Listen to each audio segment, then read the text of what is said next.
그 목걸이가 왜 거기에? 최진우 회장의 숨이 멎는 듯 했습니다.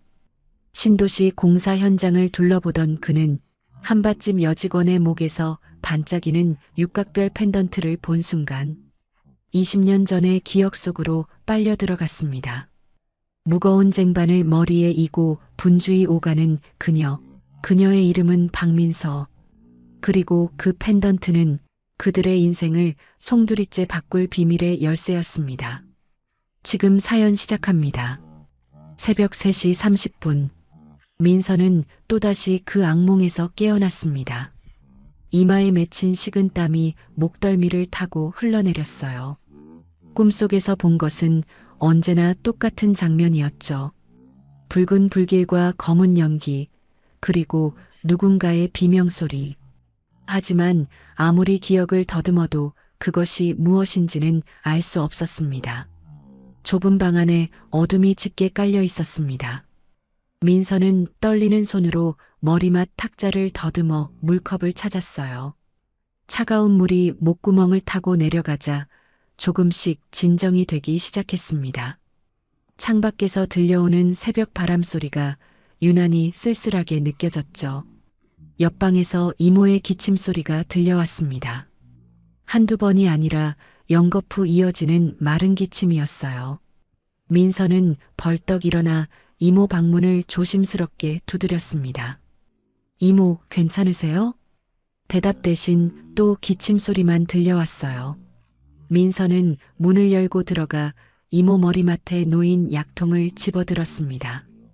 고혈압약, 당뇨약, 그리고 최근에 추가된 천식약까지.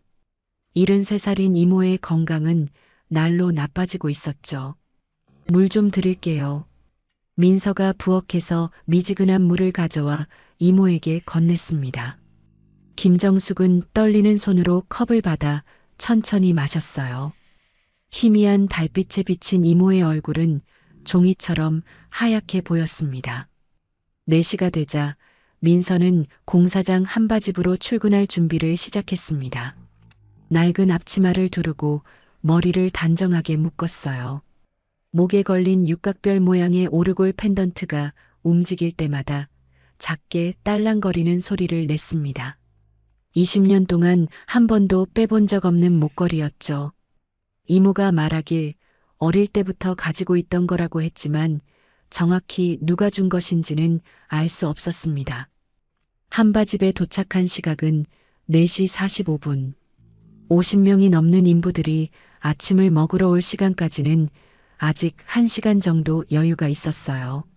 민서는 능숙한 손놀림으로 대파를 썰기 시작했습니다.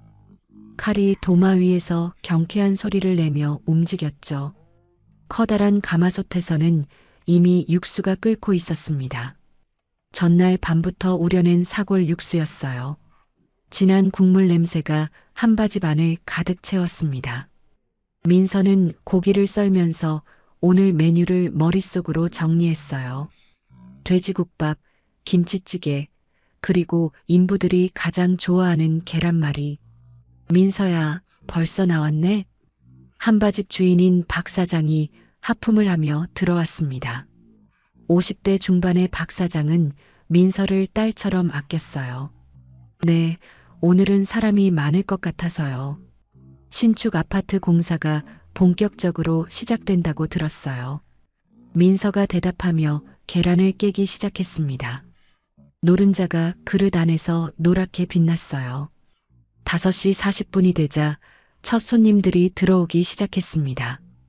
안전모를 쓴 인부들이 삼삼오오 모여 자리를 잡았어요. 민서는 뜨거운 국밥을 날라다 주며 분주하게 움직였습니다. 가스불 앞을 지날 때마다 살짝 움찔하는 자신을 발견했지만 이내 아무렇지 않은 듯 일을 계속했어요. 작은 가스불은 괜찮았습니다. 큰 불만 아니라면. 여기 국밥 하나 더요. 계란말이도 추가요. 주문이 밀려들었습니다. 민서의 이마에 땀방울이 맺혔어요.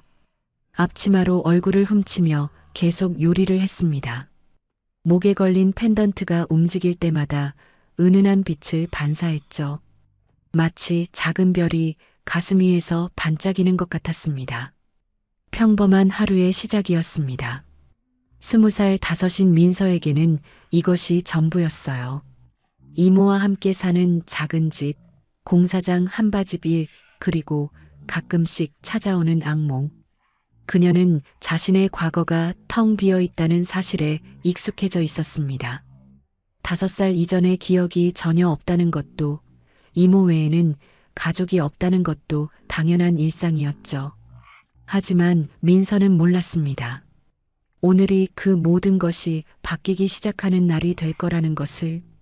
점심시간이 지나고 한산해진 한바집에서 민서는 늦은 점심을 먹고 있었습니다. 김치찌개에 밥을 말아 먹으며 창밖을 바라보니 공사장 인부들이 분주하게 움직이는 모습이 보였어요. 그때 휴대전화가 울렸습니다. 화면에 뜬 이름은 동네 병원이었죠. 박민서 씨 보호자 되십니까? 김정숙 환자분이 응급실로 오셨는데요. 숟가락이 그릇에 떨어지는 소리가 났습니다. 민서의 얼굴이 하얗게 질렸어요. 앞치마도 벗지 못한 채 뛰어나가려는 민서를 박 사장이 붙잡았습니다. 무슨 일이야? 얼굴이 왜 그래? 이모가 쓰러졌대요. 병원에 가봐야 해요. 민서의 목소리가 떨렸습니다.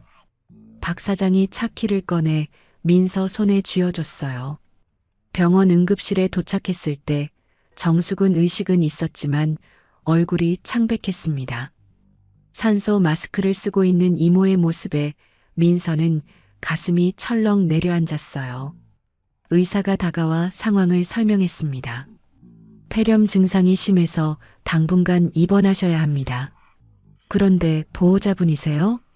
민서는 잠시 머뭇거렸습니다. 법적으로는 이모와 조카 사이였지만 정확한 서류도 없었어요.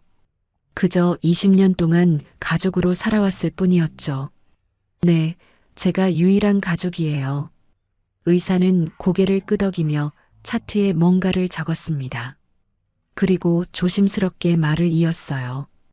응급처치 비용이 50만 원 정도 나왔고 입원하시면 추가 비용이 발생할 텐데 괜찮으시겠어요? 민서는 주머니 속 지갑을 만졌습니다. 통장에 있는 돈을 다 합쳐도 30만 원이 채 안 되었어요. 목에 걸린 펜던트를 무의식적으로 쥐었습니다. 이것을 팔면 될까? 하지만 이모가 절대 팔지 말라고 했던 물건이었죠. 일단 입원 수속은 해주세요. 돈은 제가 마련할게요. 병실로 옮겨진 정숙은 민서의 손을 꼭 잡았습니다. 거친 숨소리 사이로 간신히 말을 이어갔어요. 민서야, 미안해. 집만 되는구나. 무슨 소리예요, 이모. 금방 나으실 거예요. 민서가 억지로 미소를 지으며 대답했지만 마음은 무거웠습니다. 정숙의 눈가에 눈물이 고였어요. 너만은 행복했으면 좋겠다. 내가 내 진짜 가족이야. 피는 못 속여도 정은 속일 수 없단다. 이상한 말이었습니다. 피는 못 속인다니. 민서는 이모의 말뜻을 이해할 수 없었어요. 하지만 정숙은 더 이상 말하지 않고 눈을 감았습니다. 병실을 나온 민서는 복도 의자에 주저앉았습니다. 어떻게 돈을 마련해야 할지 막막했어요. 그때 맞은편 병실에서 누군가 나오는 소리가 들렸습니다. 검은 정장을 입은 60대 남자였어요. 최진우였지만 민서는 그가 누구인지 알 리 없었죠. 진우는 심장 정기 검진을 받고 나오는 길이었습니다. 복도에 앉아있는 젊은 여자의 모습이 눈에 들어왔어요. 울먹이는 표정이 딸이 세상을 떠났을 때의 자신과 겹쳐 보였습니다. 그는 잠시 망설이다가 그냥 지나쳤어요. 남의 일에 관여할 여유가 없었으니까요. 민서는 이모의 가방을 정리하다가 오래된 신문 스크랩을 발견했습니다. 누렇게 바랜 종이에는 2005년 7월 15일자 기사가 있었어요. 강남 별장 화재로 일가족 사망이라는 제목이었죠. 왜 이모가 이런 기사를 가지고 있을까? 민서는 의아했지만 지금은 그런 것에 신경 쓸 때가 아니었습니다. 밤이 되자 민서는 이모 곁을 지켰습니다. 병실 소파에 웅크리고 앉아 있다가 깜빡 잠이 들었어요. 꿈속에서 또다시 그 목소리가 들렸습니다.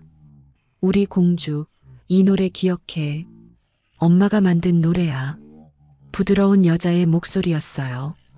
따뜻한 손이 머리를 쓰다듬는 느낌도 났습니다. 하지만 얼굴은 보이지 않았죠. 민서는 꿈속에서도 답답함을 느꼈습니다. 대체 이 목소리의 주인은 누구일까? 새벽 2시쯤 민서는 소파에서 일어났습니다. 목이 말라 자판기 커피를 사러 복도로 나갔어요. 그때 간호사들이 수군거리는 소리가 들렸습니다. 최진우 회장 아시죠? 건설업계 큰손이요. 오늘 또 응급실 실려왔대요.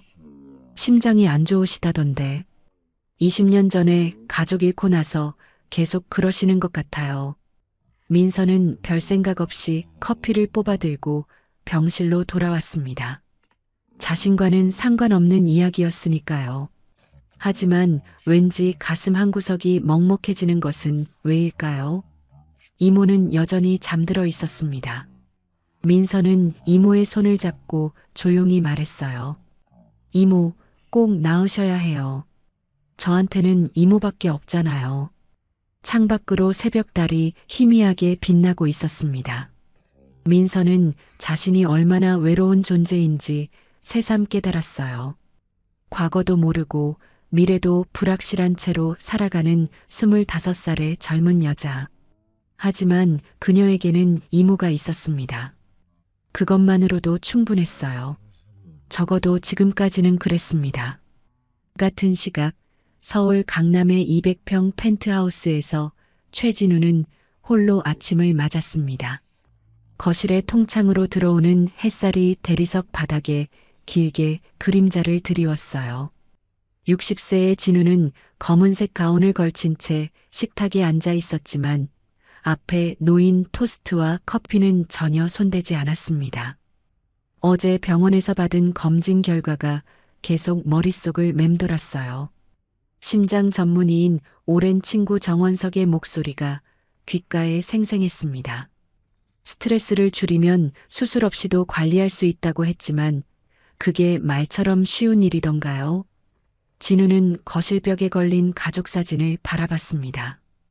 20년 전 행복했던 시절의 모습이었죠. 아내와 5살 딸이 환하게 웃고 있었어요. 사진 속 아이의 목에는 작은 펜던트가 반짝이고 있었습니다. 육각별 모양의 오르골 펜던트. 아내가 스위스에서 특별 제작한 것이었죠. 핸드폰이 울렸습니다. 화면에는 한 실장이라는 이름이 떴어요. 회장님, 9시에 이사회가 있습니다. 준비하셔야 할 것 같습니다. 진우는 한숨을 내쉬었습니다. 또 그 조카 태성을 마주해야 한다는 생각에 벌써부터 피곤해졌어요. 38살의 태성은 최근 들어 노골적으로 경영권을 노리고 있었습니다. 회의실에 들어서자 이미 이사들이 모여 있었습니다. 태성은 회의 테이블 상석 바로 옆자리에 앉아 있었어요. 그의 입꼬리에 걸린 능글맞은 미소가 진우의 신경을 건드렸습니다. 삼촌, 안색이 안 좋으신데요. 어제도 병원 다녀오셨다면서요? 태성의 목소리에는 걱정보다는 조롱이 묻어났습니다. 다른 이사들이 수군거리기 시작했어요. 내 건강은 내가 알아서 한다. 회의나 시작하지. 진우가 차갑게 대답했습니다. 하지만 손이 미세하게 떨리는 것을 숨길 수는 없었어요. 회의가 끝난 후 진우는 한 실장과 함께 지하 주차장으로 향했습니다. 검은색 벤치에 올라타면서 진우가 말했어요. 오늘 오후에 신도시 공사 현장 가야겠네. 직접 확인하고 싶은 게 있어. 알겠습니다, 회장님. 그런데 요즘 최 전무님 움직임이 심상치 않습니다. 한 실장이 조심스럽게 보고했습니다. 48세의 한 실장은 15년 동안 진우를 모셔온 충직한 부하였어요. 차가 강남을 벗어나 외곽으로 향하는 동안 진우는 창밖을 바라봤습니다. 도시의 풍경이 빠르게 스쳐 지나갔어요. 문득 20년 전 그날이 떠올랐습니다. 별장으로 가던 길에 일어난 화재. 아내와 딸을 한꺼번에 잃은 그날 밤. 회장님 도착했습니다. 한 실장의 목소리에 진우는 생각에서 깨어났습니다. 밖을 보니 별장이 있던 자리였어요. 20년 만에 처음 와보는 곳이었죠. 폐허가 된 건물 잔해 사이로 잡초만 무성하게 자라 있었습니다. 진우는 차에서 내려 천천히 걸었습니다. 발밑에서 깨진 타일 조각이 바스락거렸어요. 가슴이 조여오기 시작했습니다. 숨이 가빠지고 시야가 흐릿해졌어요. 회장님, 한 실장이 달려와 진우를 부축했습니다. 진우는 가슴을 부여잡고 헐떡였어요. 심장이 불규칙하게 뛰고 있었습니다. 괜찮아. 잠시만 쉬면 돼. 진우가 억지로 말했지만 얼굴은 창백했습니다. 한 실장은 재빨리 차에서 물을 가져왔어요. 잠시 후 진정을 되찾은 진우는 주변을 둘러봤습니다. 그때 무언가가 눈에 들어왔어요. 잔해 더미 사이에서 반짝이는 것이 있었습니다. 가까이 가서 보니 작은 금속 조각이었어요. 자세히 들여다보니 오르골 부품처럼 보였습니다. 진우는 떨리는 손으로 그것을 집어들었습니다. 분명 딸의 펜던트 일부였어요. 20년이 지났는데도 아직 여기 남아 있었다니. 눈물이 흐르기 시작했습니다. 그날 CCTV가 왜 고장났을까? 진우가 혼잣말처럼 중얼거렸습니다. 한 실장이 대답했어요. 당시 경찰 조사로는 단순 화재 사고로 결론 났지만 의문점이 많았다고 들었습니다. 태성 아버지가 그날 근처에 있었다는 얘기를 들은 적이 있어. 동생이지만 늘 나를 질투했으니까. 진우의 목소리가 낮아졌습니다. 오래전 의심이 다시 고개를 들었어요. 서재로 돌아온 진우는 금고를 열었습니다. 그 안에는 빨간 벨벳 상자가 있었어요. 조심스럽게 열자 오르골 펜던트가 나타났습니다. 딸이 가지고 있던 것과 한 쌍으로 만든 것이었죠. 육각별 모양의 뚜껑을 열자 아내가 작곡한 멜로디가 흘러나왔습니다. 그 순간 진우는 깨달았습니다. 자신에게 남은 시간이 많지 않다는 것을, 진실을 밝혀야 한다는 것을, 그리고 혹시라도 딸이 살아있다면 찾아야 한다는 것을. 창밖으로 어둠이 내리기 시작했습니다. 진우는 펜던트를 가슴에 품고 의자에 기댄 채 눈을 감았어요. 오늘도 혼자인 밤이었습니다. 사흘 후 오후 2시 갑작스러운 폭우가 쏟아지기 시작했습니다. 신도시 개발 현장을 시찰하던 진우는 급히 대피할 곳을 찾아야 했어요. 공사 현장 사무실은 이미 물에 잠기기 시작했고 바람이 거세게 불어 임시 천막들이 날아갈 지경이었습니다. 회장님, 저기 한바집이 있습니다. 일단 비를 피하시죠. 한 실장이 가리킨 곳에는 낡은 컨테이너로 만든 한바집이 있었습니다. 진우는 망설였어요. 평소 같으면 절대 들어가지 않을 곳이었죠. 하지만 우산도 없이 비를 맞고 있을 수는 없었습니다. 정장이 이미 흠뻑 젖어 있었어요. 한바집 문을 열고 들어서자 따뜻한 공기가 얼굴을 감쌌습니다. 국밥 냄새와 김치 냄새가 뒤섞여 있었어요. 몇몇 인부들이 늦은 점심을 먹고 있었는데 정장을 입은 진우 일행을 보고 수군거리기 시작했습니다. 어서 오세요. 비가 많이 오네요. 이쪽으로 앉으세요. 민서가 마른 수건을 들고 다가왔습니다. 진우는 수건을 받아 얼굴을 닦으면서 고개를 들었어요. 그 순간 그의 시선이 민서의 목에서 멈췄습니다. 육각별 모양의 펜던트가 형광등 불빛을 받아 반짝이고 있었어요. 진우의 눈이 크게 떠졌습니다. 심장이 쿵쾅거리기 시작했어요. 그것은 분명 아내가 만든 오르골 펜던트였습니다. 20년 전 딸에게 걸어준 바로 그것. 뜨거운 국밥 드릴까요? 이런 날씨엔 국밥이 최고예요. 민서가 밝게 웃으며 말했지만 진우는 대답할 수 없었습니다. 목이 메어 있었어요. 손에 들고 있던 수건이 바닥으로 떨어졌습니다. 그 목걸이. 진우가 떨리는 목소리로 말했습니다. 민서는 무의식적으로 펜던트를 만졌어요. 갑자기 낯선 남자가 자신의 목걸이를 뚫어지게 쳐다보니 불안해졌습니다. 왜 그러세요? 민서가 한 걸음 뒤로 물러났습니다. 진우는 충동적으로 손을 뻗으려다가 멈췄어요. 이성을 되찾아야 했습니다. 하지만 가슴이 너무 빨리 뛰어서 숨쉬기가 힘들었어요. 그 목걸이 어디서 났습니까? 진우의 목소리가 다급했습니다.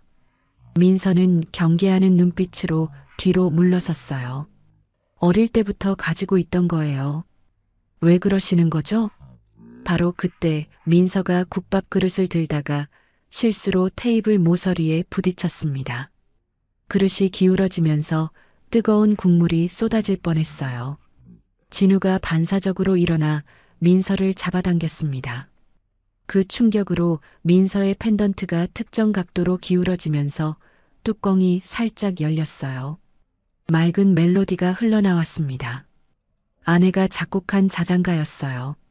진우는 그 자리에 얼어붙었습니다. 의심이 확신으로 변하는 순간이었죠. 엄마가 만든 노래야. 진우가 무의식적으로 중얼거렸습니다. 민서는 놀란 눈으로 진우를 바라봤어요. 이 남자가 어떻게 이 멜로디를 아는 걸까요? 펜던트는 다시 닫혔고 음악도 멈췄습니다. 회장님, 괜찮으십니까? 한 실장이 진우를 부축했습니다. 진우의 얼굴은 창백했고 이마에는 식은 땀이 맺혀 있었어요. 다리가 후들거려서 제대로 서 있을 수가 없었습니다. 민서는 당황해서 뒤로 물러났습니다. 한바지 반의 모든 사람들이 이상한 눈빛으로 쳐다보고 있었어요. 박 사장이 주방에서 나와 상황을 파악하려 했습니다. 무슨 일이야, 민서야? 잘 모르겠어요. 이분이 갑자기. 민서가 대답하려는 순간 진우가 간신히 정신을 차리고 말했습니다. 죄송합니다. 제가 실수를. 하지만 그의 시선은 여전히 민서의 펜던트에 고정되어 있었어요. 20년 동안 찾아 헤맸던 것이 바로 눈앞에 있었습니다. 하지만 이 젊은 여자는 누구일까요? 정말 자신의 딸일까요? 회장님, 일단 나가시죠. 한 실장이 진우를 부축해서 밖으로 나갔습니다. 비는 여전히 쏟아지고 있었지만 진우는 비를 맞는 것도 느끼지 못했어요. 머릿속이 하얗게 변해 있었습니다. 민서는 한바집 문 앞에서 그들이 떠나는 것을 지켜봤습니다. 가슴이 이상하게 두근거렸어요. 그 남자의 눈빛에는 간절함과 슬픔이 가득했습니다. 마치 오랜 시간 무언가를 찾아 헤맨 사람 같았어요. 차에 오른 진우는 한 실장에게 명령했습니다. 그 여자 조사해. 이름, 나이, 가족관계, 모든 것을 알아내. 무슨 일이신지 여쭤봐도 될까요? 한 실장이 조심스럽게 물었습니다. 진우는 떨리는 손으로 가슴 주머니에서 사진을 꺼냈어요. 20년 전 가족 사진이었습니다. 사진 속 5살 딸의 목에도 똑같은 펜던트가 걸려 있었죠. 이 펜던트는 세상에 단 2개뿐이야. 하나는 내 금고 안에, 또 하나는. 진우의 목소리가 떨렸습니다. 한 실장도 이제 상황을 이해했어요. 놀란 표정으로 진우를 바라봤습니다. 설마 그 여자가. 확실하지 않아. 하지만 가능성이 있어. 철저히 조사해. 그리고 비밀로 해. 진우는 창밖을 바라봤습니다. 빗물이 유리창을 타고 흘러내리고 있었어요. 마치 그의 눈물처럼. 공사장을 떠나는 차 안에서 진우는 계속 그 멜로디를 떠올렸습니다. 아내가 만든 자장가, 딸이 가장 좋아했던 노래, 그리고 방금 들은 그 선율. 모든 것이 일치했어요. 한편 민서는 한바집 구석에 앉아 펜던트를 만지작거렸습니다. 왜 그 남자는 이렇게 충격을 받은 걸까요? 그리고 어떻게 이 멜로디를 알고 있었을까요? 불안한 예감이 들기 시작했습니다. 뭔가 큰일이 일어날 것 같은 느낌이었어요. 다음 날 아침 8시, 한 실장은 진우의 서재에 조사 파일을 들고 들어왔습니다. 진우는 밤새 한숨도 자지 못한 듯 눈가가 붓고 수염이 덥수룩했어요. 책상 위에는 빈 위스키 잔과 가족 앨범이 펼쳐져 있었습니다. 회장님, 박민서에 대한 기초조사를 마쳤습니다. 한 실장이 파일을 내밀었습니다. 진우는 떨리는 손으로 서류를 받아들었어요. 첫 장을 넘기자 민서의 주민등록 정보가 나왔습니다. 25살, 2000년생. 하지만 이상한 점이 있습니다. 한 실장이 특정 부분을 가리켰습니다. 진우의 눈이 커졌어요. 5살 이전 기록이 전혀 없다고? 네, 2005년부터 갑자기 주민등록이 생성됐습니다. 김정숙 씨의 조카로 등록되어 있는데 출생증명서나 병원 기록은 찾을 수 없었습니다. 진우는 의자에 깊이 몸을 묻었습니다. 2005년, 딸이 사라진 바로 그 해였어요. 너무나 정확한 시기의 일치가 우연일까요? 아니면 운명일까요? 김정숙이라는 사람은 73살, 현재 병원에 입원 중입니다. 20년 전까지는 한 실장이 잠시 말을 멈췄다가 이어갔습니다. 별장 청소 용역업체 직원이었습니다. 화재 사건 직후 퇴사하고 서울로 올라와 작은 식당을 했다가 지금은 조카와 단둘이 살고 있습니다. 진우의 손이 떨리기 시작했습니다. 별장 청소 용역업체라니. 그렇다면 화재 현장과 연관이 있을 수도 있었어요. 혈액형은 희귀 혈액형입니다. RH-AB형이라고. 진우는 벌떡 일어났습니다. 딸과 같은 혈액형이었어요. 아내도 자신도 아닌 오직 딸만이 가진 희귀 혈액형이었죠. 할아버지로부터 격세 유전된 것이었습니다. 한편 민서는 병원에서 이모 곁을 지키고 있었습니다. 정숙의 상태는 조금씩 호전되고 있었지만 여전히 산소호흡기를 달고 있었어요. 민서는 이모의 손을 잡고 조용히 말했습니다. 이모, 어제 이상한 일이 있었어요. 어떤 아저씨가 제 펜던트를 보고. 정숙의 눈꺼풀이 파르르 떨렸습니다. 민서는 이모가 깨어난 줄 알고 기뻐했지만 정숙은 다시 깊은 잠에 빠져들었어요. 복도에서 핸드폰이 울렸습니다. 박 사장이었어요. 민서야, 큰일이야. 어떤 사람들이 와서 내 신상을 캐묻고 있어. 민서의 가슴이 철렁했습니다. 어제 그 남자와 관련이 있는 걸까요? 누군데요? 잘 모르겠는데 돈 많아 보이는 사람들이야. 내가 언제부터 여기 살았는지, 가족은 누구인지 계속 물어봐. 민서는 불안해졌습니다. 왜 갑자기 자신을 조사하는 걸까요? 무언가 숨겨진 과거가 있는 걸까요? 진우의 회사 사무실에서는 긴급 회의가 열리고 있었습니다. 태성이 주도하는 이사회였어요. 삼촌, 요즘 회사 일은 제쳐두고 어디 다니시는 것 같던데요? 태성의 목소리에는 비아냥이 묻어났습니다. 다른 이사들도 수군거렸어요. 그게 너와 무슨 상관이지? 진우가 차갑게 대답했지만 피곤한 기색이 역력했습니다. 회사 대표가 개인적인 일에만 빠져 있으면 주주들이 뭐라고 하겠습니까? 태성이 압박했습니다. 진우는 주먹을 꽉 쥐었어요. 하지만 지금은 태성과 싸울 때가 아니었습니다. 더 중요한 일이 있었으니까요. 회의가 끝난 후 한 실장이 추가 정보를 가져왔습니다. 동네 주민들 증언을 들어보니 김정숙 씨가 20년 전 갑자기 어린 조카를 데리고 나타났다고 합니다. 아이는 말을 잘하지 못했고 불을 무서워했다고 해요. 진우의 심장이 빠르게 뛰었습니다. 화재 트라우마. 모든 정황이 들어맞고 있었어요. 하지만 회장님, 섣불리 움직이시면 안 됩니다. 한 실장이 조언했습니다. 무슨 말이지? 만약 그 여자가 정말 따님이라면 20년 동안 다른 삶을 살아왔습니다. 갑작스러운 접근은 오히려 역효과를 낼 수 있어요. 진우는 창밖을 바라봤습니다. 한 실장의 말이 맞았어요. 증거도 확실하지 않은 상태에서 섣부른 행동을 할 수는 없었습니다. 그리고 한 가지 더 있습니다. 한 실장이 다른 서류를 꺼냈습니다. 최 전무님 비서가 한바집 근처에서 목격됐습니다. 혹시 최 전무님도 뭔가 눈치챈 것 같습니다. 진우의 얼굴이 굳어졌습니다. 태성이 개입하면 일이 복잡해질 것이 분명했어요. 그는 항상 진우의 약점을 노리고 있었으니까요. 저녁 무렵 민서는 한바집으로 돌아왔습니다. 하지만 평소와 달리 주변을 계속 살피게 되었어요. 누군가 자신을 감시하는 것 같은 느낌이 들었습니다.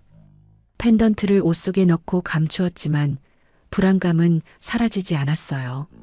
집에 돌아온 민서는 이모 방을 뒤지기 시작했습니다. 자신의 과거에 대한 단서를 찾고 싶었어요. 오래된 상자를 열자 빛바랜 사진 한 장이 나왔습니다. 어린 자신이 이모와 함께 찍은 사진이었는데 배경이 낯설었어요. 커다란 저택 앞이었습니다.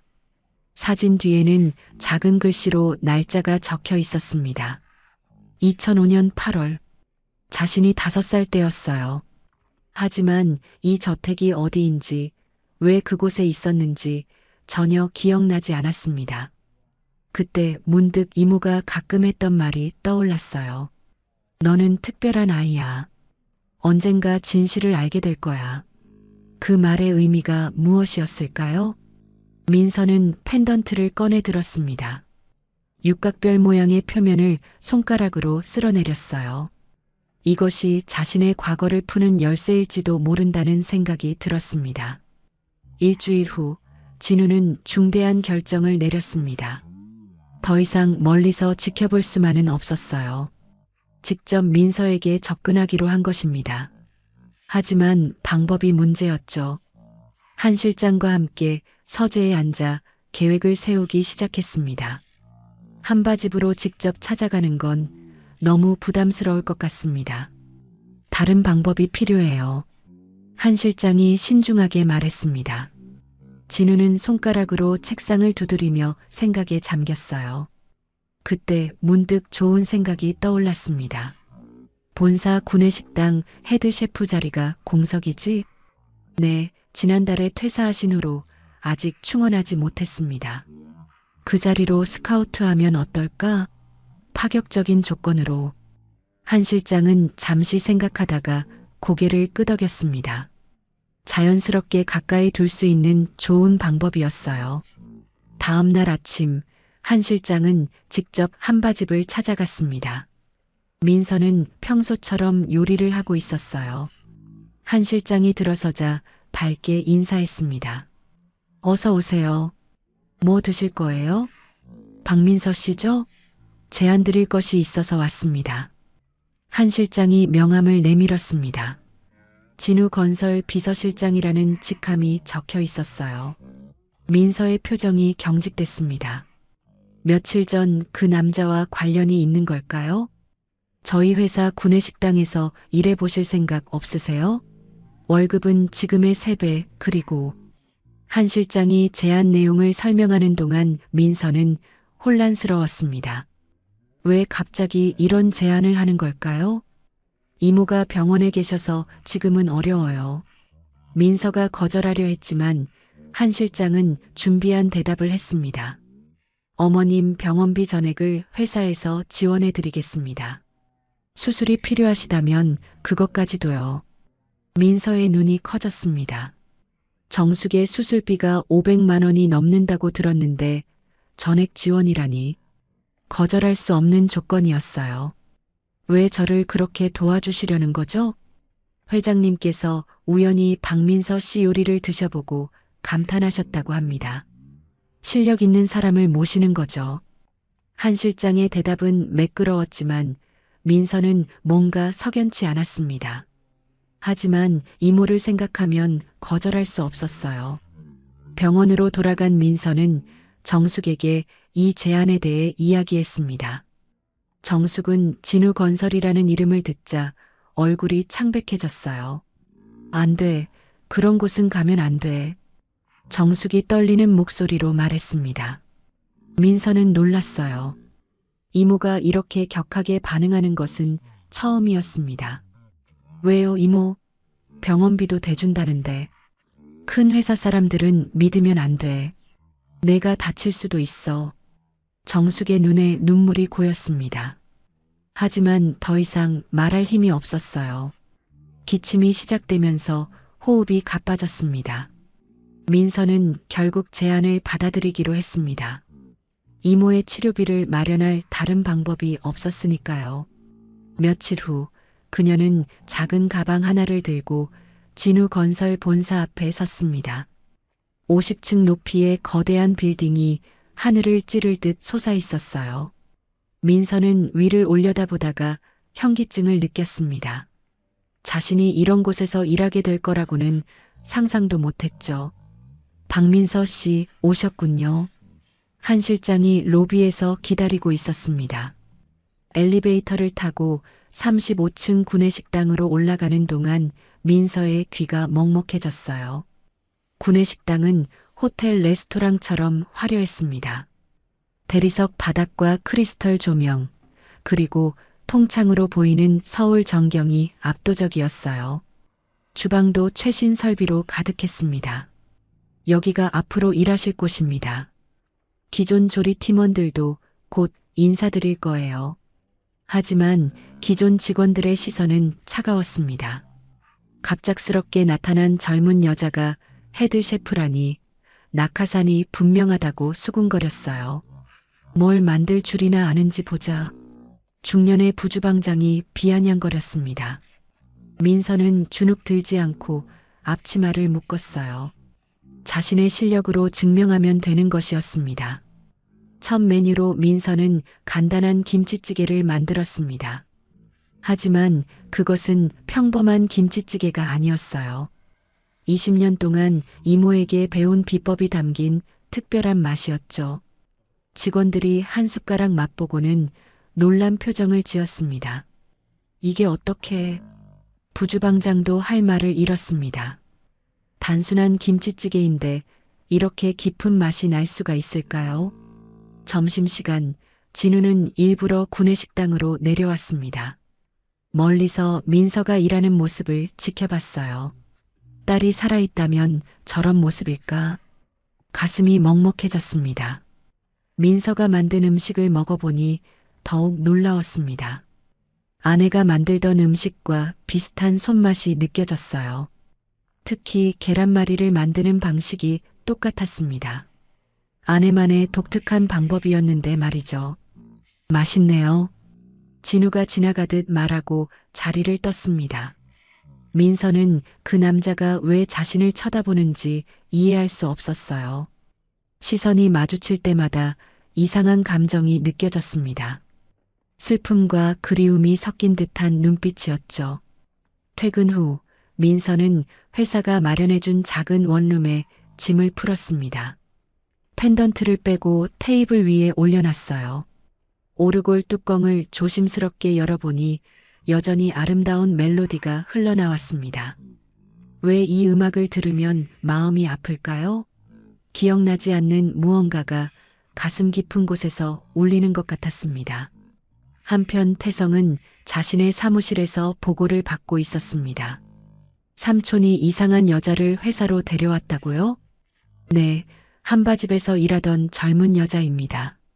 파격적인 조건으로 스카우트했다고 하는데 태성의 눈이 날카로워졌습니다. 삼촌이 이유 없이 그럴 리 없었어요. 분명 뭔가 있을 것입니다. 한 실장은 20년 전 화재 사건의 진실을 파헤치기 위해 은밀히 움직이기 시작했습니다. 퇴직한 소방관 김영수를 찾아간 것은 어느 흐린 목요일 오후였어요. 60대 중반의 김영수는 경기도 외곽의 작은 집에서 혼자 살고 있었습니다. 20년 전 강남 별장 화재 사건을 기억하시나요? 한 실장이 조심스럽게 물었습니다. 김영수의 얼굴이 순간 굳어졌어요. 담배를 피우던 손이 멈췄습니다. 왜 갑자기 그 얘기를? 진실을 알아야 할 사람이 있습니다. 김영수는 한참을 망설이다가 집 안으로 한 실장을 안내했습니다. 먼지 쌓인 서랍에서 낡은 파일을 꺼내왔어요. 당시 현장 사진과 보고서가 들어 있었습니다. 발화지점이 두 곳이었어요. 거실과 2층 서재. 스프링클러는 사전에 차단되어 있었고요. 김영수가 사진을 가리키며 설명했습니다. 한 실장의 눈이 커졌어요. 그럼 방화란 말씀이신가요? 명백한 방화였죠. 하지만 위에서 단순 화재 사고로 처리하라고 압력이 들어왔어요. 거부했다가 저는 조기 퇴직당했습니다. 김영수의 목소리에는 씁쓸함이 묻어났습니다. 20년이 지났지만 여전히 그날의 분노가 남아 있었어요. 누가 압력을 넣었는지 아시나요? 당시 경찰 고위층과 연결된 사람이었어요. 최진우 회장의 동생, 최태성 전무의 아버지 말입니다. 한 실장은 숨을 멈췄습니다. 예상은 했지만 직접 확인하니 충격이었어요. 김영수가 다른 사진 한 장을 꺼냈습니다. 그날 밤 현장 근처에서 찍힌 CCTV 화면이에요. 검은 옷을 입은 남자 둘이 별장에서 나오는 게 보이죠? 흐릿했지만 분명 두 사람의 실루엣이 보였습니다. 한 실장은 사진을 받아들고 자세히 들여다봤어요. 한편 회사에서는 민서가 조금씩 적응해가고 있었습니다. 직원들도 그녀의 실력을 인정하기 시작했어요. 특히 그녀가 만든 특별 메뉴는 매일 완판되었죠. 어느 날 점심시간, 진우는 민서와 자연스럽게 대화를 나누게 되었습니다. 요리는 어디서 배우셨나요? 진우가 물었습니다. 민서는 수줍게 웃었어요. 이모한테 배웠어요. 어릴 때부터요. 부모님은? 민서의 표정이 어두워졌습니다. 잘 모르겠어요. 기억이 없어서. 진우의 가슴이 아팠습니다. 딸도 부모를 기억하지 못할 거예요. 20년이라는 시간은 너무나 길었으니까요. 그때 한 실장에게서 문자가 왔습니다. 긴급히 만나자는 내용이었어요. 진우는 서둘러 자리를 떴습니다. 서재에서 한 실장은 김영수에게 받은 자료들을 펼쳐놓았습니다. 방화였습니다. 그것도 계획적인.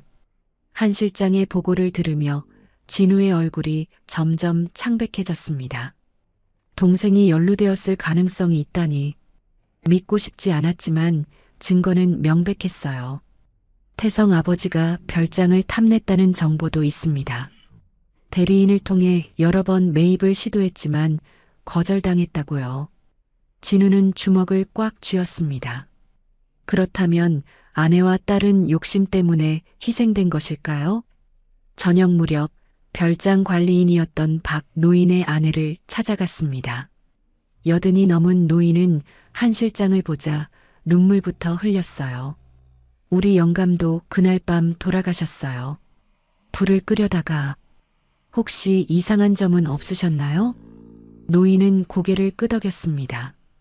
그날 낮에 수상한 남자 둘이 별장 주변을 어슬렁거렸어요. 검은 옷을 입고 있었죠. 영감이 쫓아냈는데 밤에 다시 온 것 같아요. 모든 퍼즐이 맞춰지고 있었습니다. 한 실장은 조심스럽게 물었어요. 그 사람들 얼굴을 기억하시나요? 한 명은 젊었는데 최 회장님 동생 닮았어요. 그때도 그렇게 생각했는데 한 실장은 더 들을 필요가 없었습니다. 증거는 충분했어요. 이제 문제는 이것을 어떻게 활용할 것인가였습니다. 회사로 돌아온 한 실장은 추가 조사를 지시했습니다. 당시 화재 보험금이 어떻게 처리되었는지, 수익자는 누구였는지 알아보라고 했어요. 며칠 후 충격적인 사실이 밝혀졌습니다. 별장은 화재 한 달 전에 보험 가입자가 변경되었고 수익자는 페이퍼 컴퍼니를 통해 복잡하게 연결되어 있었지만 결국 최태성 아버지로 이어졌어요. 20억이 넘는 보험금이 지급되었습니다. 보고를 받은 진우는 분노로 몸을 떨었습니다. 가족을 잃은 것도 모자라 그들이 보험금까지 챙겼다니. 하지만 한 실장은 신중했습니다. 아직은 때가 아닙니다. 최 전무가 이미 박민서 씨를 의심하고 있어요. 섣불리 움직이면 오히려 위험해질 수 있습니다. 그 말이 맞았습니다. 태성은 이미 민서 주변을 조사하고 있었으니까요. 한편 태성은 자신의 사무실에서 사설 탐정과 만나고 있었습니다. 그 여자 뭔가 있습니다. 5살 이전 기록이 전혀 없고 갑자기 나타났어요. 사설 탐정의 보고를 들으며 태성은 미소를 지었습니다. 삼촌의 약점을 잡을 기회가 왔다고 생각했어요. 하지만 그가 파헤치고 있는 것이 자신의 아버지와 연결되어 있다는 것은 꿈에도 몰랐죠.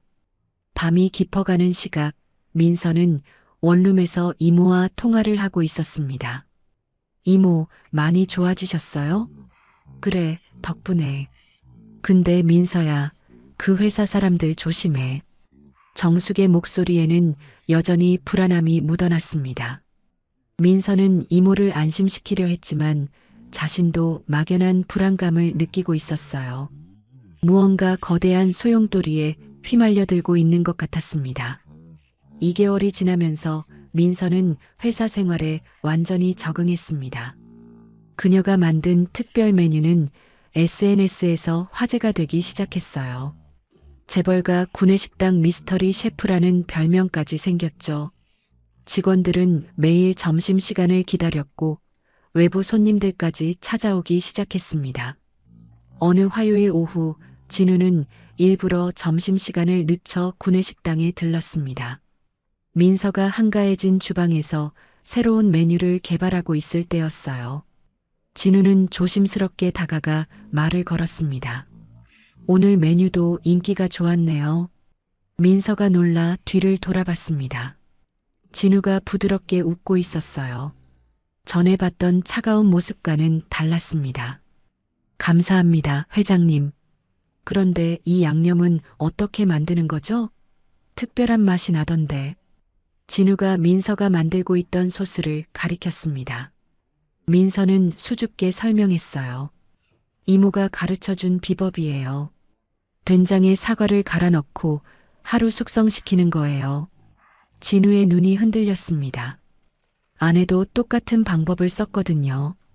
시어머니에게 배웠다고 자랑스러워했던 기억이 생생했습니다. 며칠 후 회사 체육대회가 열렸습니다. 민서는 처음엔 참가하기 싫어했지만 동료들의 권유로 마지못해 나갔어요.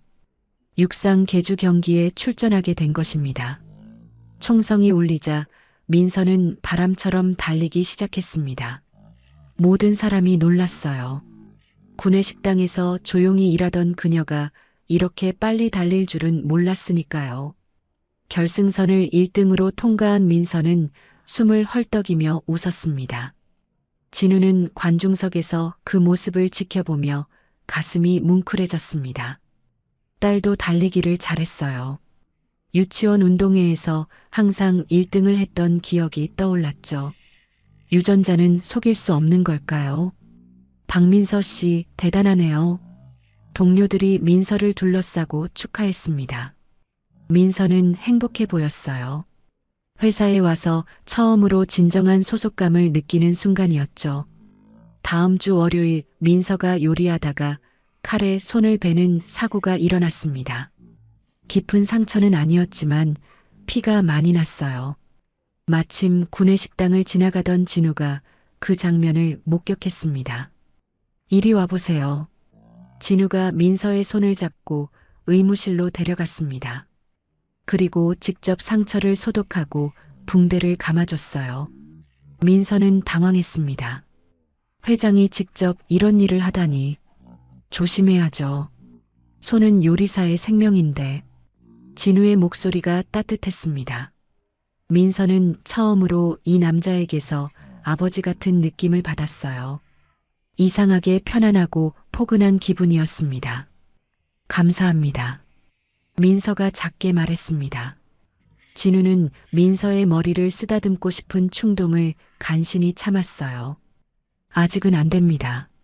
천천히 조심스럽게 다가가야 했으니까요. 어느 날 민서가 쉬는 시간에 그림을 그리고 있는 것을 한 실장이 발견했습니다. 종이 위에 연필로 스케치한 것들이었는데 꽃과 나무 그리고 추상적인 무늬들이었어요. 그림도 그리시네요. 한 실장이 감탄했습니다. 그리고 그 그림들을 자세히 보다가 놀라운 발견을 했어요. 그림체가 고인이 된 회장 부인과 너무나 비슷했던 것입니다. 특히 꽃잎을 그리는 방식이 판박이었죠. 한 실장은 조심스럽게 그림 한 장을 빌려 진우에게 보여줬습니다. 진우는 그림을 보자마자 의자에서 일어났어요. 이건 정말 말을 잇지 못했습니다. 아내가 그렸던 그림들과 너무나 똑같았어요. 필체도 구도도 심지어 서명하는 위치까지 비슷했습니다. 며칠 후 진우는 민서에게 특별한 제안을 했습니다. 요리 실력을 더 키우고 싶지 않나요? 스위스에 좋은 요리 학교가 있는데. 민서는 놀랐습니다.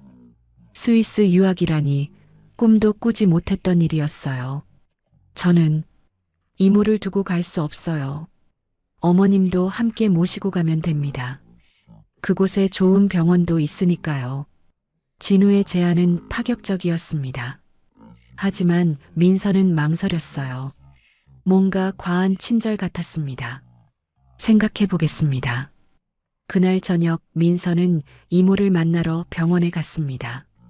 정숙의 상태는 많이 호전되어 일반 병실로 옮겨진 상태였어요. 이모 회사에서 스위스 유학을 보내준대요. 민서가 조심스럽게 말했습니다. 정숙의 얼굴이 또다시 창백해졌어요. 안 돼. 절대 안 돼. 그 사람들이 왜 너한테 그렇게 잘해주겠니? 그냥 제 실력을 인정해주는 거 아닐까요? 민서가 대답했지만 정숙은 고개를 저었습니다. 무언가 알고 있는 듯 했지만 말하지 않았어요. 한편 태성은 사설 탐정으로부터 흥미로운 보고를 받았습니다. 박민서가 삼촌과 꽤 가까워진 것 같습니다. 함께 장 보는 모습도 목격됐고요. 태성은 턱을 괴고 생각에 잠겼습니다. 삼촌이 단순히 젊은 여자에게 관심을 보이는 걸까요? 아니면 다른 이유가 있는 걸까요? 계속 감시해. 그리고 그 여자 과거를 더 파헤쳐봐. 주말 오후 진우는 민서와 함께 시장에 갔습니다. 구내식당에 쓸 재료를 직접 고르러 간 것이었어요. 민서는 능숙하게 야채와 생선을 골랐고 진우는 그 모습을 흐뭇하게 바라봤습니다. 이 배추가 더 싱싱해요. 잎이 단단하거든요. 민서가 설명하는 것을 들으며 진우는 미소를 지었습니다. 이런 평범한 일상이 얼마나 그리웠던지 가족과 함께했던 소소한 순간들이 떠올랐어요. 시장 상인이 민서를 보고 반갑게 인사했습니다. 민서야, 오랜만이네. 이모는 좀 어떠시니? 많이 좋아지셨어요, 아주머니. 진우는 민서가 이곳에서 오래 살았다는 것을 실감했습니다. 20년 동안 이런 평범한 삶을 살아왔구나. 놓쳐버린 시간이 아쉬웠지만 지금이라도 함께할 수 있어서 감사했어요. 회사 건강검진 날이 밝았습니다. 모든 직원이 의무적으로 받아야 하는 연례 검진이었어요. 민서도 아침 일찍 병원으로 향했습니다. 진우는 일부러 같은 시간대에 검진을 예약했죠. 멀리서라도 민서를 지켜보고 싶었던 것입니다. 엑스레이 촬영을 기다리던 민서는 탈의실에서 검진복으로 갈아입었습니다. 그때 간호사가 어깨 뒤쪽을 가리키며 물었어요. 여기 화상 흉터가 있네요. 언제 다치셨어요? 민서는 고개를 돌려보려 했지만 위치상 볼 수 없었습니다. 잘 모르겠어요. 어릴 때부터 있었다고 들었는데. 간호사는 흉터를 자세히 살펴보며 차트에 기록했습니다. 나비 모양처럼 생긴 특이한 화상 자국이었어요. 복도에서 대기하던 진우는 한 실장에게서 문자를 받았습니다. 민서가 검진을 받는 동안 의료진에게 부탁해 머리카락 샘플을 채취하라는 내용이었어요. 진우는 망설였지만 결국 동의했습니다. 확실한 증거가 필요했으니까요.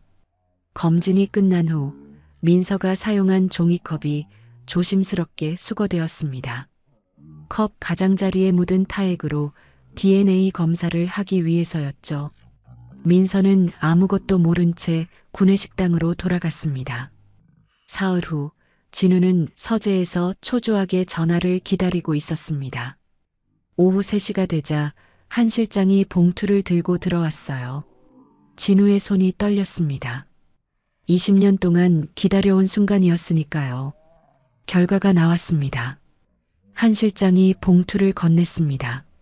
진우는 천천히 봉투를 열었어요.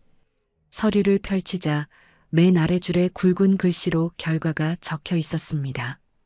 친자 확률 99.9% 일치. 진우의 눈에서 뜨거운 눈물이 흘러내렸습니다. 서류가 손에서 미끄러져 바닥에 떨어졌어요. 한 실장도 감격스러운 표정이었습니다. 축하드립니다, 회장님. 정말 따님이 맞습니다. 진우는 두 손으로 얼굴을 감쌌습니다. 오열하기 시작했어요. 20년의 죄책감과 그리움이 한꺼번에 쏟아져 나왔습니다. 우리 딸이 살아있었어. 살아있었어. 진우가 흐느끼며 반복했습니다. 한 실장은 조용히 손수건을 건넸어요. 잠시 후 진정을 되찾은 진우는 창밖을 바라봤습니다. 구내식당이 있는 층이 보였어요. 저 안에 딸이 있습니다. 20년 만에 찾은 딸이. 이제 어떻게 하시겠습니까? 한 실장이 조심스럽게 물었습니다. 진우는 깊은 숨을 내쉬었어요. 아직은 말할 수 없어. 그 아이한테 충격을 줄 수는 없으니까.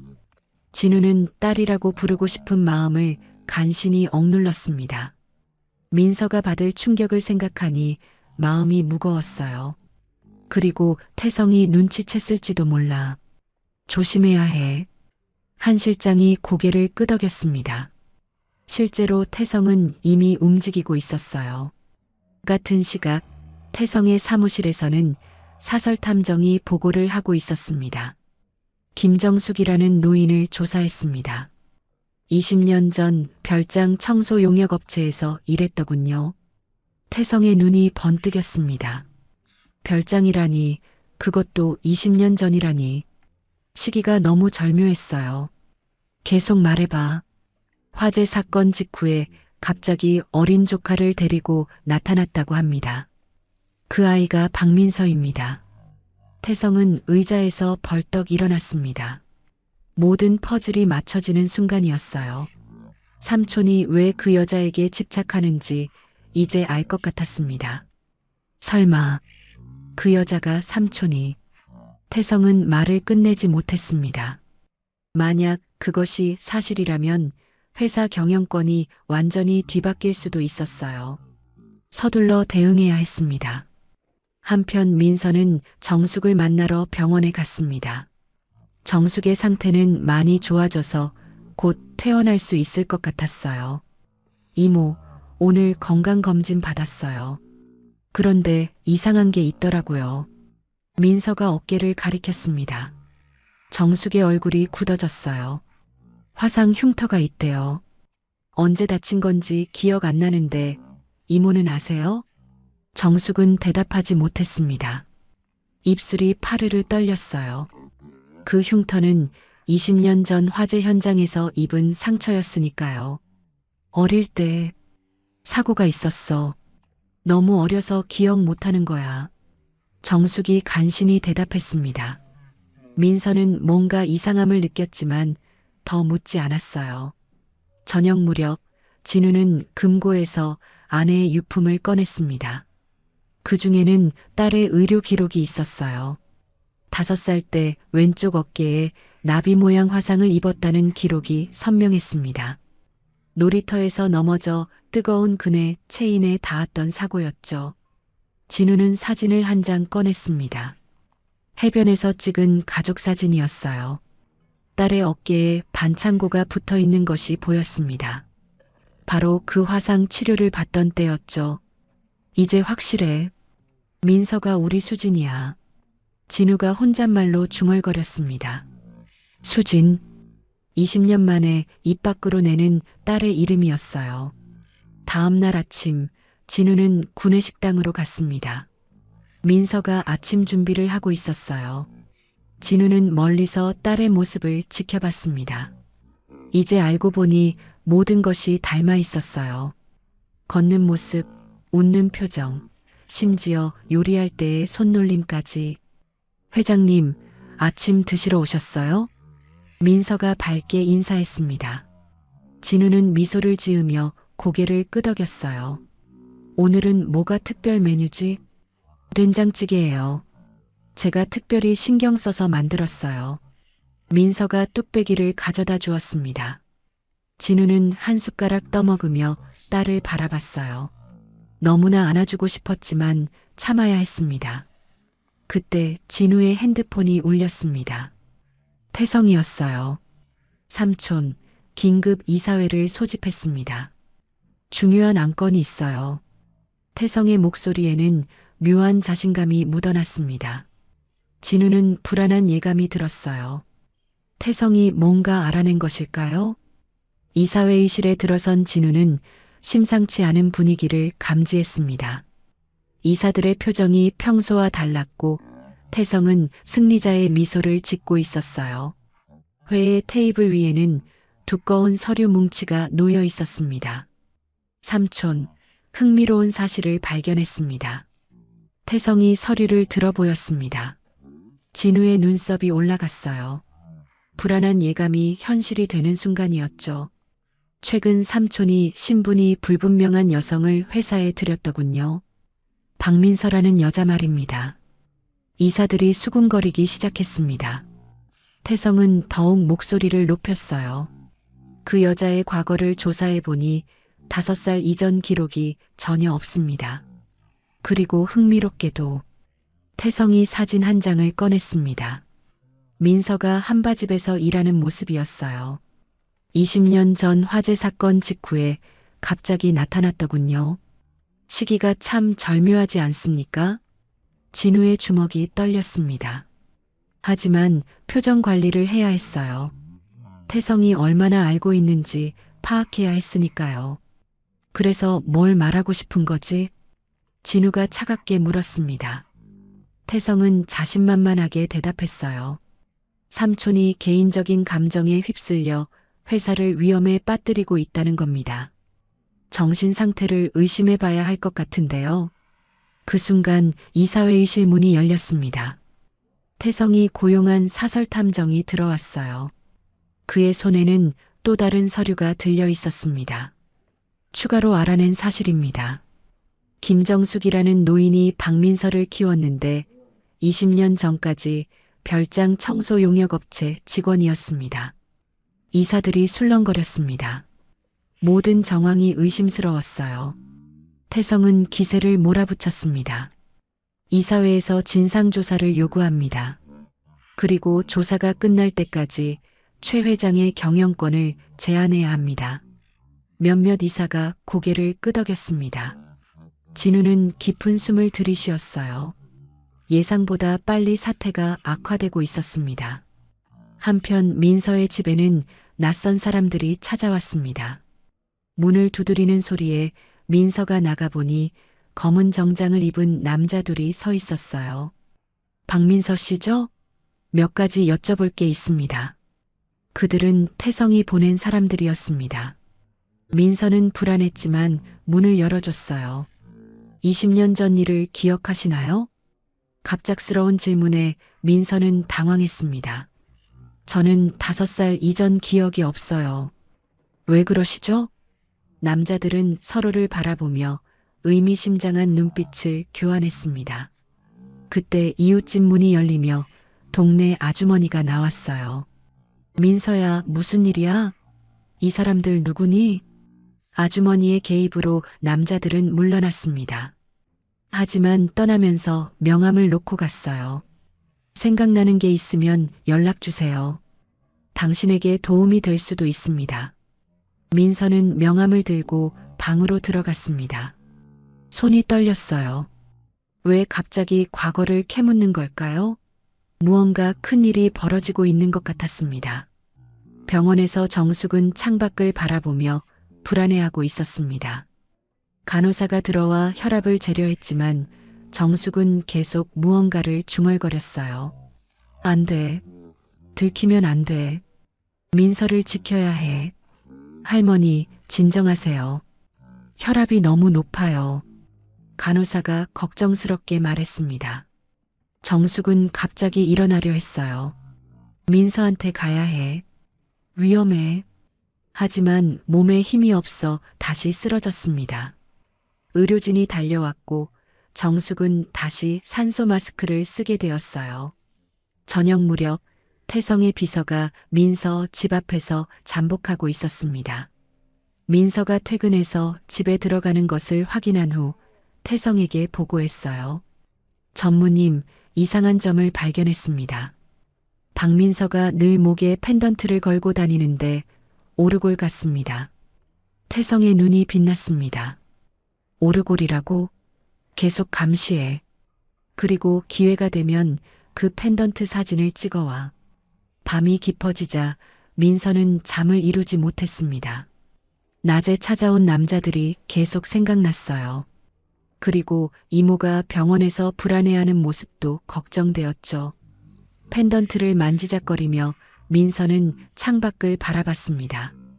맞은편 건물에서 누군가 자신을 지켜보는 것 같은 느낌이 들었어요. 커튼을 닫았지만 불안감은 사라지지 않았습니다. 다음 날 아침 민서가 출근하려고 현관문을 열자 또 다른 남자가 서 있었습니다. 이번엔 한 실장이었어요. 박민서 씨, 잠깐 얘기 좀 할까요? 한 실장의 표정은 심각했습니다.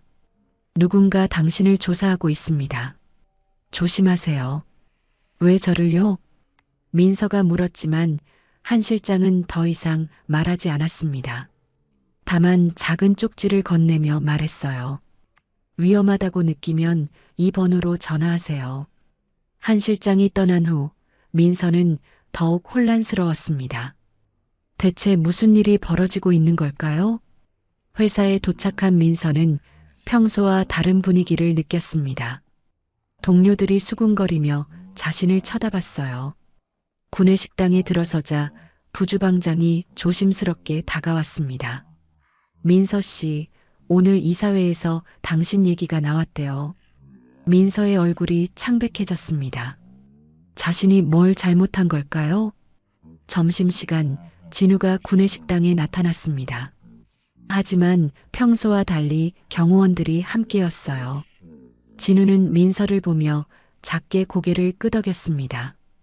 걱정하지 말라는 신호였지만 민서는 알아채지 못했어요. 태성도 구내식당에 나타났습니다. 그는 일부러 민서 앞을 지나가며 말했어요. 신분이 불분명한 사람을 회사에 두는 건 위험한 일이죠. 민서는 그 말에 움찔했습니다. 태성은 만족스러운 미소를 지으며 떠났어요. 병원 중환자실에서 정숙은 의식이 희미해지고 있었습니다. 며칠째 계속된 스트레스로 심장이 견디지 못한 것이었어요. 민서가 급하게 병원으로 달려왔을 때 의사는 고개를 저으며 말했습니다. 시간이 많지 않으십니다. 마지막으로 하실 말씀이 있으신 것 같아요. 민서는 떨리는 손으로 정숙의 손을 잡았습니다. 정숙의 눈가에 눈물이 고였어요. 숨소리가 거칠고 약했습니다. 민서야, 미안해. 이제는 말해야겠구나. 정숙이 간신히 입을 열었습니다. 민서는 이모의 입 가까이 귀를 가져갔어요. 그날 화재 현장에서 널 구했어. 불타는 집에서 울고 있었지. 민서의 눈이 크게 떠졌습니다. 심장이 멎는 것 같았어요. 정숙은 계속 말했습니다. 신고하려 했는데 넌 내 죽은 손자처럼 보였어. 욕심이 났어. 미안해. 정숙의 목소리가 점점 작아졌습니다. 민서는 충격으로 몸이 굳어버렸어요. 자신이 알던 모든 것이 거짓이었다니. 그 반지, 펜던트, 내 진짜 부모가 준 거야. 최진우 회장이 내 아버지야. 정숙의 마지막 말이었습니다. 심전도 기계가 일직선으로 변했어요. 의료진이 달려왔지만 이미 늦었습니다. 정숙은 눈을 감았어요. 민서는 망연자실한 채 병실 바닥에 주저앉았습니다. 이모의 고백이 머릿속에서 계속 울렸어요. 최진우가 아버지라니. 그럼 자신은 누구란 말인가? 바로 그때 병실 문이 열렸습니다. 태성이 기자들을 데리고 들어왔어요. 플래시가 터지기 시작했습니다. 여기 있었군요. 박민서 씨.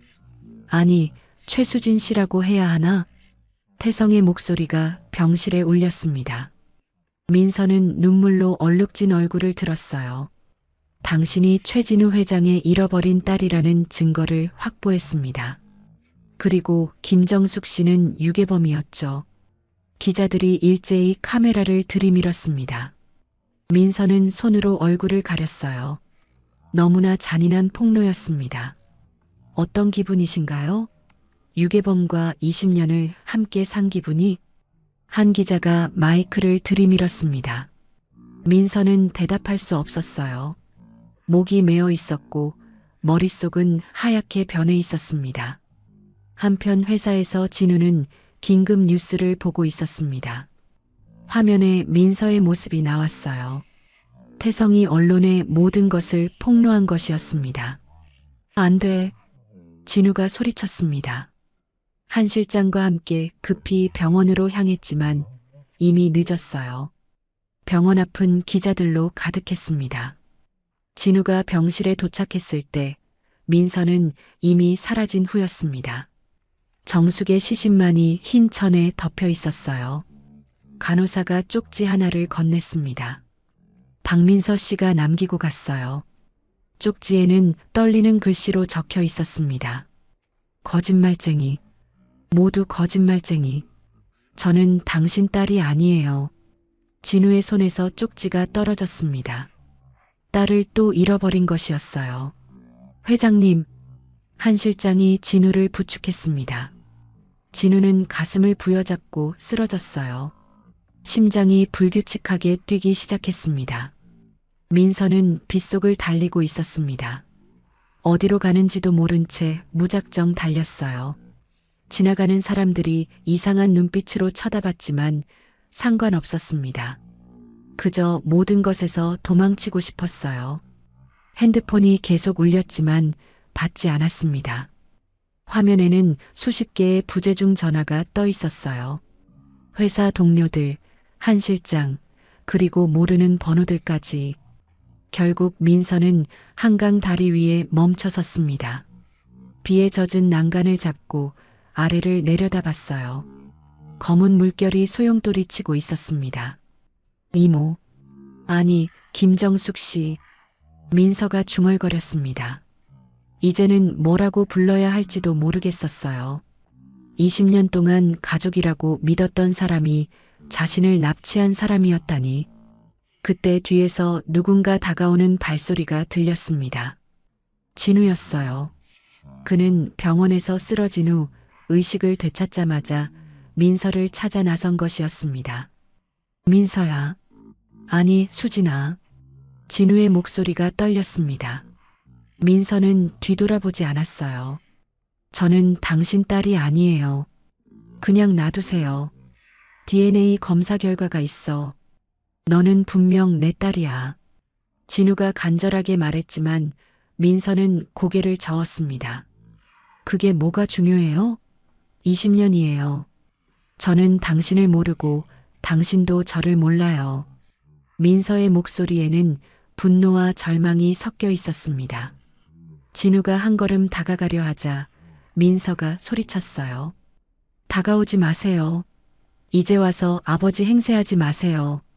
진우는 멈춰섰습니다. 딸의 말이 가슴을 찔렀어요. 맞는 말이었습니다. 20년의 공백은 너무나 컸으니까요. 미안해. 정말 미안해. 진우가 무릎을 꿇었습니다. 비를 맞으며 오열하기 시작했어요. 널 지키지 못해서, 찾지 못해서 미안해. 민서는 뒤돌아봤습니다. 무릎 꿇고 우는 진우의 모습이 보였어요. 강력한 재벌 회장이 아니라 그저 딸을 잃은 한 아버지의 모습이었습니다. 하지만 민서는 돌아서서 달려갔습니다. 진우는 일어서지도 못한 채 딸이 사라지는 것을 지켜봐야 했어요. 그날 밤 뉴스에는 충격적인 소식이 연이어 보도되었습니다. 최진우 회장의 잃어버린 딸 발견, 유괴범의 죽음, 그리고 딸의 실종까지 온 나라가 이 사건에 주목했어요. 태성은 자신의 사무실에서 뉴스를 보며 만족스러운 미소를 지었습니다. 계획대로 되고 있었어요. 이제 삼촌은 완전히 무너질 것이고 회사는 자신의 것이 될 것이었습니다. 민서는 20년 전 화재 현장이었던 폐별장터에 도착했습니다. 비는 그쳤지만 하늘은 여전히 먹구름으로 뒤덮여 있었어요. 무너진 건물 잔해와 검게 그을린 벽돌들이 여기저기 흩어져 있었습니다. 잡초가 무성하게 자란 폐허는 음산한 기운을 내뿜고 있었죠. 민서는 떨리는 다리로 안쪽으로 들어갔습니다. 발밑에서 깨진 타일 조각이 바스락거렸어요. 이곳이 자신이 태어난 집이었다니 믿기 힘든 현실이었습니다. 무너진 계단 근처에 주저앉은 민서는 오열하기 시작했습니다. 가슴 깊은 곳에서 울음이 터져 나왔어요. 20년 동안 믿어왔던 모든 것이 거짓이었다는 사실이 너무나 고통스러웠습니다. 왜 이런 일이? 민서가 흐느끼며 중얼거렸습니다. 펜던트를 꺼내 들고 바라봤어요. 이것만이 진짜였습니다. 하지만 이제는 이것마저도 저주처럼 느껴졌죠. 그때 머릿속에서 희미한 기억이 떠올랐습니다. 불길과 연기, 그리고 누군가의 비명소리. 하지만 너무 흐릿해서 제대로 잡히지 않았어요. 악몽 속 장면과 현실이 뒤섞이는 것 같았습니다. 한편 진우는 중환자실에 실려왔습니다. 심장 발작이 또 일어난 것이었어요. 의사들이 응급처치를 했지만 상태는 위독했습니다. 의식이 희미한 가운데서도 진우는 계속 딸의 이름을 불렀어요. 수진아, 민서야. 한 실장은 복도에서 발을 동동 구르며 기다렸습니다. 그의 얼굴에는 깊은 걱정이 서려 있었어요. 20년 동안 모신 회장이 이렇게 무너지는 모습을 보니 가슴이 아팠습니다. 병원 로비에는 기자들이 몰려 있었습니다. 태성도 그곳에 있었어요. 그는 걱정하는 척 연기를 하며 인터뷰를 했습니다. 삼촌의 건강이 매우 걱정됩니다. 회사를 위해서라도 이제는 제가 나서야 할 때인 것 같습니다. 태성의 말에는 야심이 숨어 있었지만 기자들은 알아차리지 못했어요. 회사에서는 긴급 이사회가 소집되었습니다. 태성이 주도한 회의였죠. 그는 진우의 정신 상태와 건강 문제를 거론하며 임시 대표 선임을 요구했습니다. 최 회장은 이제 회사를 이끌 능력이 없습니다. 개인적인 문제에 매몰되어 판단력을 잃었어요. 이사들이 고개를 끄덕였습니다. 실제로 최근 진우의 행동은 이해하기 어려웠으니까요. 결국 표결이 진행되었고 태성이 임시대표로 선출되었습니다. 민서는 폐별장을 떠나 정처 없이 걸었습니다. 핸드폰은 꺼버렸어요. 누구와도 연락하고 싶지 않았습니다. 거리의 사람들이 자신을 알아보고 수군거렸지만 신경 쓰지 않았어요. 어느새 정숙과 살던 작은 집 앞에 도착했습니다. 대문을 열고 들어가니 텅 빈 집이 그녀를 맞았어요. 이모의 빈자리가 더욱 크게 느껴졌습니다. 방으로 들어간 민서는 이모의 옷장을 열었습니다. 낡은 옷들 사이에서 작은 상자 하나를 발견했어요. 떨리는 손으로 상자를 열자 사진들과 편지가 들어 있었습니다. 사진은 정숙이 젊었을 때 모습이었습니다. 그리고 어린 남자아이와 함께 찍은 사진도 있었어요. 아마 돌아가신 손자인 것 같았죠. 편지를 펼쳐보니 정숙의 떨리는 글씨가 보였습니다. 민서야, 이 편지를 읽을 때쯤 난 이미 없겠지. 미안해. 정말 미안해. 내가 내 손자를 너무 닮아서, 혼자 남은 내가 너무 외로워서, 잘못인 줄 알면서도. 민서는 편지를 읽다가 멈췄습니다. 눈물로 글씨가 보이지 않았어요. 이모도 나름대로 고통스러웠구나. 죄책감 속에서 20년을 살았구나. 밤이 깊어가자 민서는 침대에 누웠습니다. 천장을 바라보며 생각에 잠겼어요. 이제 어떻게 살아야 할까? 최진우를 아버지로 받아들여야 할까? 아니면 이 모든 것을 잊고 새로운 삶을 시작해야 할까?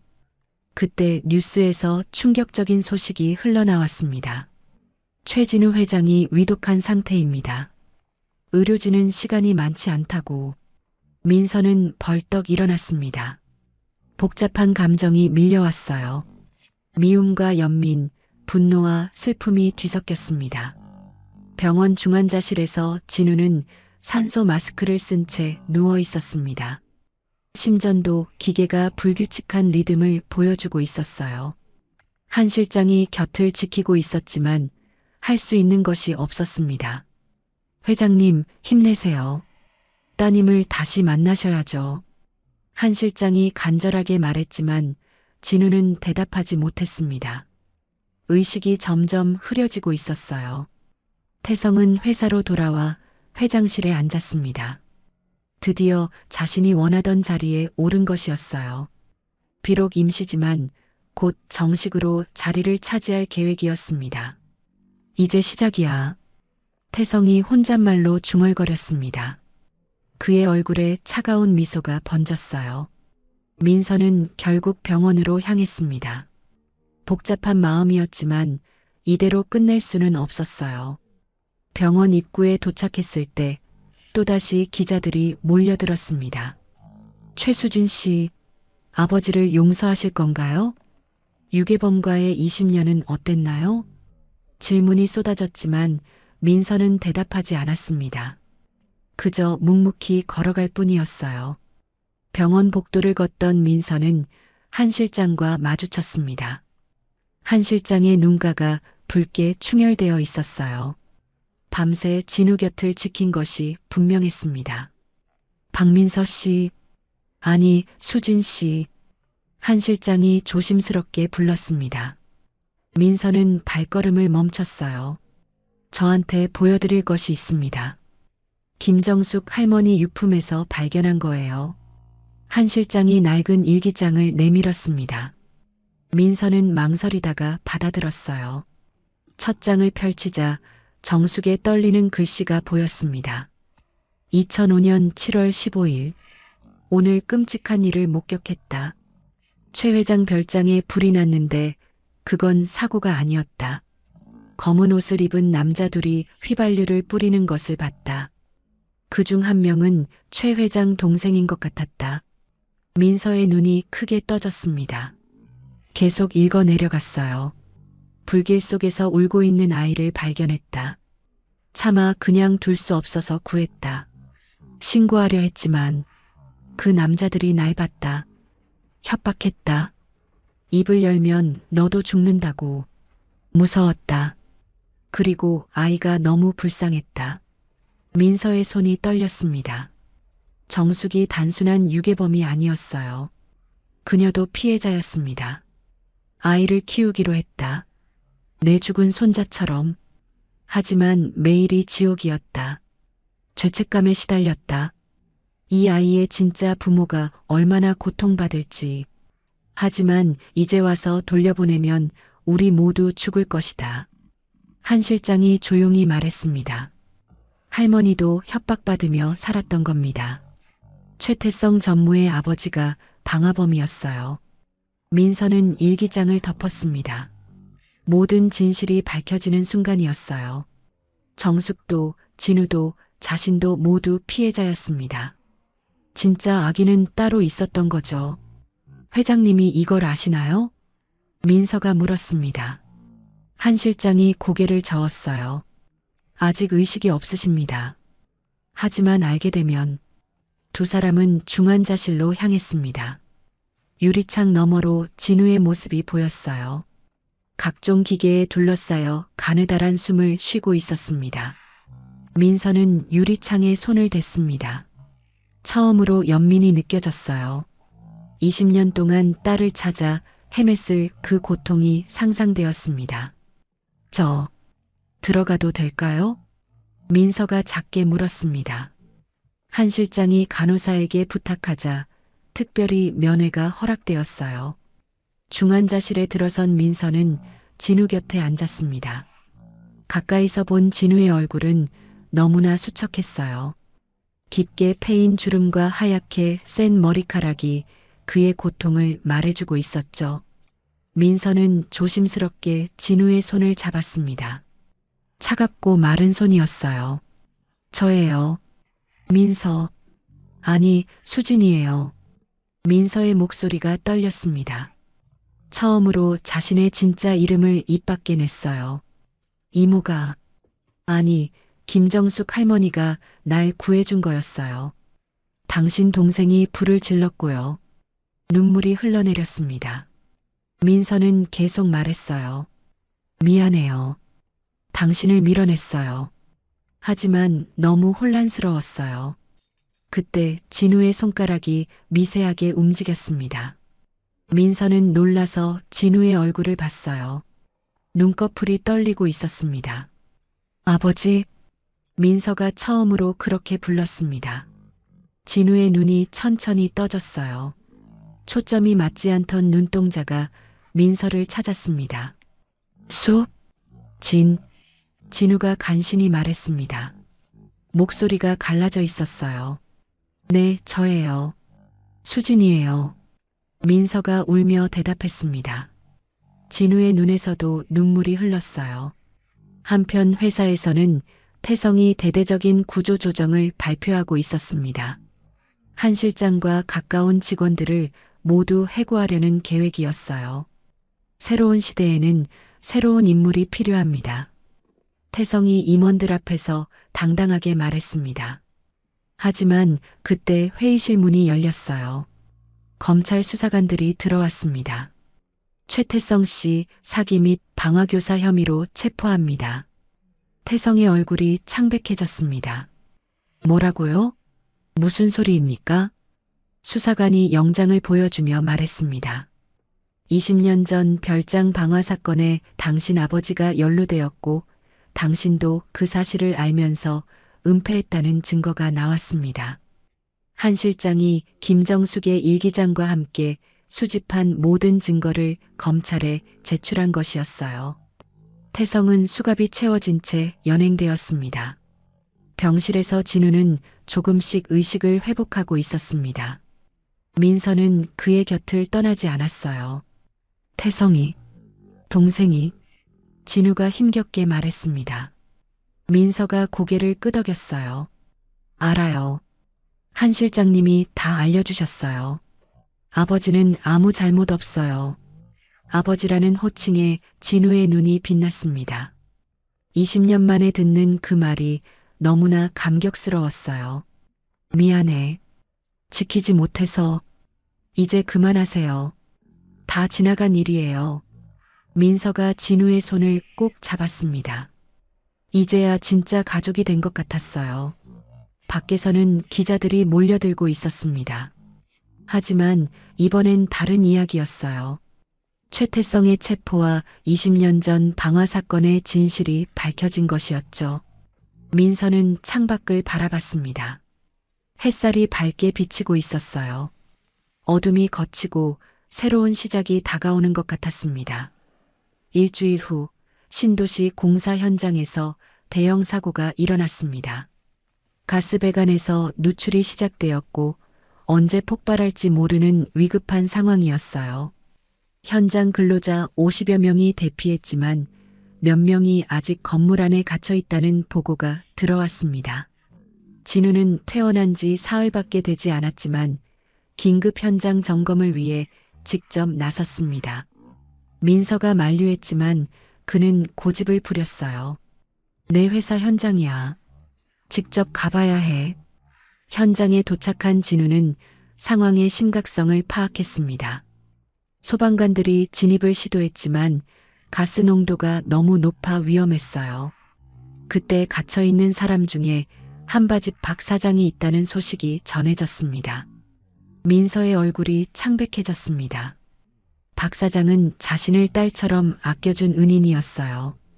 그녀는 망설임 없이 앞으로 나섰습니다. 제가 들어가겠어요. 구조를 알아요. 소방관들이 말렸지만 민서는 단호했습니다. 그때 진우가 민서의 팔을 잡았어요. 안 돼. 위험해. 아버지, 박 사장님은 제 은인이에요. 그리고 민서는 진우를 똑바로 바라봤습니다. 20년 전 저를 구해준 사람들에게 진 빚을 갚을 때예요. 민서의 결연한 눈빛에 진우는 더 이상 말릴 수 없었습니다. 하지만 그는 놀라운 결정을 내렸어요. 그럼 나도 같이 가겠다. 아버지는 아직 몸이. 딸을 혼자 보낼 수 없어. 이번엔 내가 지킬 거야. 부녀는 소방관들의 도움을 받아 방독면을 쓰고 건물 안으로 들어갔습니다. 짙은 가스 냄새가 방독면을 뚫고 들어왔어요. 시야는 흐릿했고 걸음마다 위험이 도사리고 있었습니다. 3층 구석방에서 박 사장과 인부 둘을 발견했습니다. 그들은 가스를 마셔 의식이 희미했어요. 진우와 민서는 힘을 합쳐 한 명씩 밖으로 옮기기 시작했습니다. 마지막으로 박 사장을 옮기던 중 갑자기 작은 폭발이 일어났습니다. 천장 일부가 무너지기 시작했어요. 진우는 반사적으로 민서를 감싸 안았습니다. 수진아, 자네가 쏟아져 내렸습니다. 진우의 등에 콘크리트 조각이 떨어졌어요. 그는 고통을 참으며 민서를 보호했습니다. 아버지, 민서가 소리쳤습니다. 처음으로 느끼는 아버지의 보호였어요. 20년 만에 받는 따뜻한 품이었습니다. 그녀는 큰 불에 대한 트라우마도 잊은 채 오직 아버지를 구하겠다는 일념으로 움직였습니다. 두 사람은 박 사장을 부축해 간신히 건물을 빠져나왔습니다. 밖에서 기다리던 구급대원들이 달려왔어요. 진우는 쓰러지기 직전이었지만 민서의 손을 놓지 않았습니다. 괜찮아. 이번엔 지켰어. 진우가 희미하게 웃으며 말했습니다. 민서는 눈물을 흘리며 아버지를 꼭 안았어요. 아버지, 감사해요. 정말 감사해요.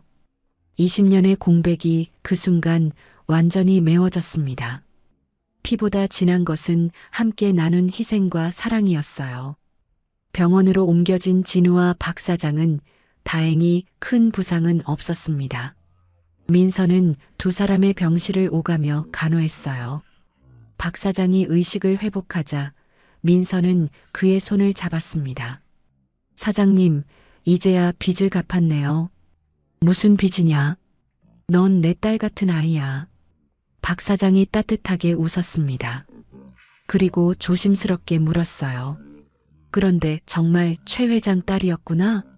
민서가 고개를 끄덕였습니다. 네, 하지만 전 여전히 민서예요. 그리고 앞으로도 사장님은 제 은인이에요. 그날 저녁 뉴스에서는 최진우 회장과 딸의 영웅적인 구조 활동이 대대적으로 보도되었습니다. 태성의 비리가 밝혀진 후 추락했던 회사 이미지가 다시 회복되기 시작했어요. 이사회에서는 만장일치로 진우의 복귀를 결정했습니다. 그리고 민서를 정식 후계자로 인정할 것인지 논의가 시작되었죠. 하지만 민서는 뜻밖의 선택을 했습니다.